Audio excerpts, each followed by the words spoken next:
नमस्कार मित्रांनो, आज आपण स्पेशली मराठीमध्ये व्हिडिओ बनवतोय। याचा एक स्पेशल रिझन आहे की या व्हिडिओमध्ये आपण इन्फॉर्मेशन देणार आहोत ड्रग इन्स्पेक्टरच्या नवीन वॅकन्सी बद्दल जे महाराष्ट्र स्टेटसाठी आहेत।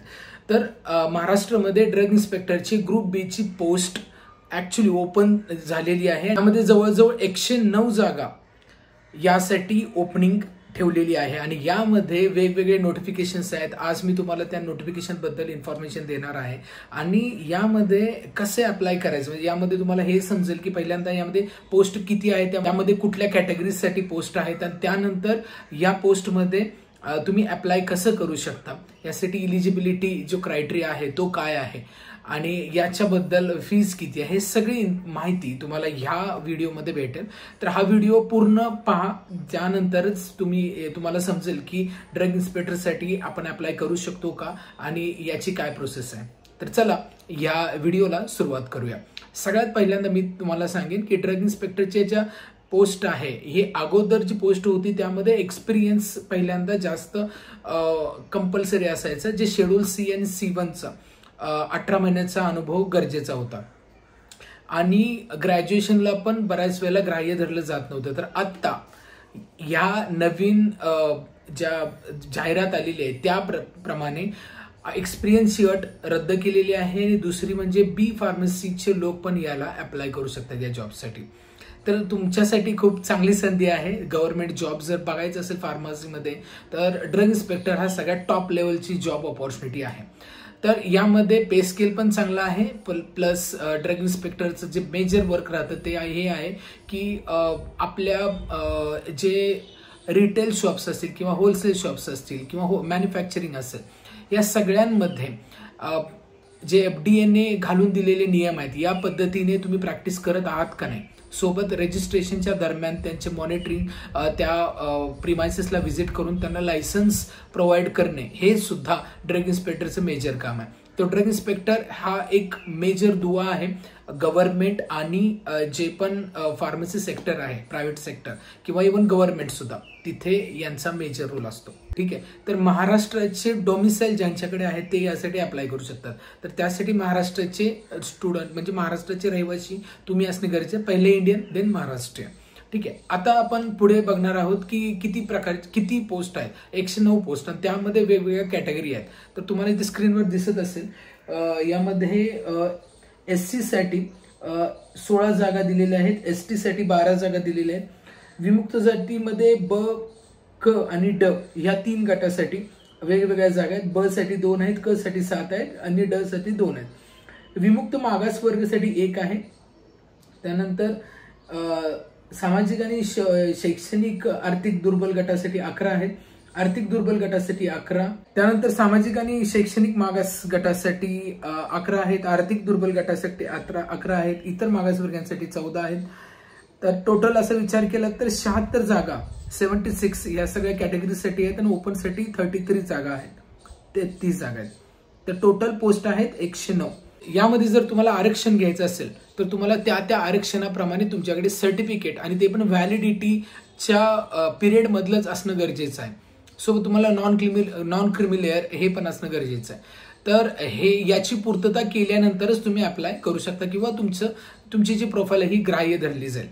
आता यामध्ये पे स्केल किती आहे, जो सगळ्यात पहिल्यांदा बऱ्याच लोकांचं जे म्हणणं असतं, पे स्केलमध्ये एक रेंज दिलेली आहे, ते म्हणजे 41,800 ते 1,32,300 ही रेंज दिलेली आहे। ठीक आहे, तर खूप चांगलं पे स्केल आहे, तुम्ही नक्कीच याचा फायदा घ्या। आता बघणार आहोत आपण वयाची अट काय। तर वयाची अट खुला वर्ग असेल ओपन तर 38 आहे, 38, आणि जर तुम्ही कास्टमध्ये असाल तर 43, आणि जर तुम्ही आर्म्ड फोर्सेस म्हणजे जर तुम्ही माजी सैनिक या वर्गात मोडत असाल तर तुमचा सैनिकी कालावधी आणि 3 वर्ष अधिक हे पकडले जातील।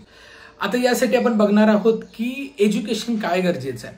तर जसं मी तुम्हाला सांगितलं की डिग्री गरजेची आहे, तर यामध्ये इथे तुम्हाला एक वेबसाईट फ्लॅश होत असेल, त्या वेबसाईटला व्हिजिट करून तुम्ही आणखी माहिती घेऊ शकता। आता आपण बघणार आहोत की याला अप्लाय कसं करायचं. तर जी वेबसाईट दिली आहे मी त्या वेबसाईटवरती क्लिक करून डायरेक्टली तुम्ही त्यामध्ये अप्लाय करू शकता, ज्यामध्ये तुम्ही तुमची प्रोफाईल, तुमची पूर्ण डिटेल्स, केवायसी म्हणतो आपण त्याला, पूर्ण केवायसी कंप्लीट करायची, इन्फॉर्मेशन द्यायची, त्यानंतर पूर्ण फीज पे करायची आणि फीज पे केल्यानंतर मग तुमचं ऍप्लिकेशन कंप्लीट झालं असं समजण्यात येईल. आता यामध्ये सिलेक्शन क्रायटेरिया काय असतो, तर गव्हर्नमेंटच्या म्हणण्यानुसार जर ऍप्लिकेशन कमी आले तर तुम्हाला डायरेक्टली इंटरव्ह्यूसाठी बोलण्यात येईल. पण शक्यतो असं होत नाही, कारण ड्रग इन्स्पेक्टरच्या पोस्टसाठी बरेच जण उत्सुक असतात. तर त्यामध्ये ऍप्लिकेशन भरपूर येतात. तर मग आता चाचणी परीक्षा घेतली जाते, म्हणजे त्यामध्ये एक टेस्ट दिली जाते. टेस्टमध्ये तुम्हाला वेगवेगळे क्वेश्चन विचारले जातात. आता असं आहे की या टेस्टचा सिलेबस काय, तो अजून सुद्धा टेस्ट सिलेबस कम्प्लिटली असा पब्लिश केलेला नाहीये, पण अगोदरचा जो असिस्टंट कमिशनरचा जो सिलेबस आहे त्यातल्या काही पॉईंट्स तुम्ही घेऊ शकता. पण यामध्ये 200 मार्कची टेस्ट राहते, ठीक आहे.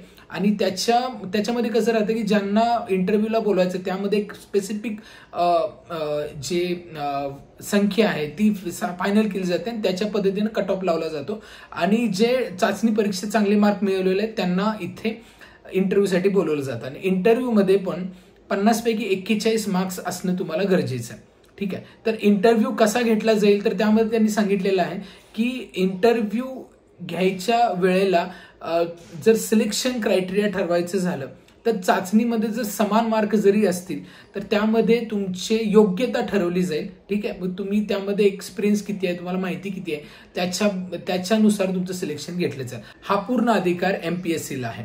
तर याची जी वेबसाईट आहे mpsc.gov.in, इथे तुम्ही गेल्यावरती तुम्हाला तिथून पूर्ण इन्फॉर्मेशन भेटेल, माहिती भेटेल. आता आपण बघणार आहोत की यामध्ये कोणकोणते डॉक्युमेंट लागतील तुम्हाला. यामध्ये अर्जातील नावाचा पुरावा म्हणजे SSCचे सर्टिफिकेट लागेल.